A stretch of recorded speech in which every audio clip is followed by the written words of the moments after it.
అది ఇంకా ప్రతి ఒక్కటి రాజకీయ కోణంలో తీసుకొని పోయి చూస్తున్నారు. ఈ రోజు ఎద్దుల పందాలు అనేటివి అవి ఇప్పుడు కాదు 40 ఏళ్ల నుంచి జరుగుతున్నాయి. ఆలగడ్డ నాకు గుర్తొచ్చినప్పటి నుంచి 2002 సంవత్సరం అప్పటి నుంచి నేను చూస్తా ఉన్నాను. అప్పటి నుంచి కూడా ప్రతి సంవత్సరం నిరంతరం ఆ ఎద్దుల పందాలు జరుగుతూనే ఉన్నాయి. ఎక్కడ కూడా అంతరాయం జరగలేదు ఇప్పటి వరకు. ఈ సంవత్సరం కూడా మహానందిలో జరిగినాయి.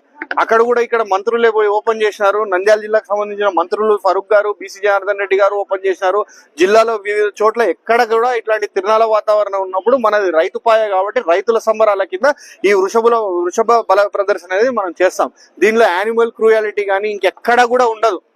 రాష్ట్రం మొత్తం కూడా తెలుసు, రాష్ట్రం మొత్తం కూడా జరుగుతున్నాయి. కేవలం అహోబిలంలో ఈ రోజు జరిగే ఎద్దుల పందాల్ని ఏంటంటే ఈ రోజు అక్కడ జరగకూడదు, అదేదో మేము మీకు చేతనైతే మీరు కండక్ట్ చేయండి, ఎవరు వద్దన్నారు, జరపండి, ఎవరు వద్దన్నారు. ఇప్పుడు మేము ఇది అనాదిగా మా గ్రాండ్ ఫాదర్ జ్ఞాపకార్థము, ఆయన బ్రతుకున్నప్పుడు కూడా ఆయన చేసేవాళ్ళు, తర్వాత ఆయన చనిపోయిన తర్వాత ఆయన జ్ఞాపకార్థం మేము కంటిన్యూ చేస్తూ ఉంది. మా ఫ్యామిలీ మొత్తం కూడా 25 ఏళ్ల నుంచి ఇక్కడ ఉన్న వాళ్ళకి అందరికీ తెలుసు.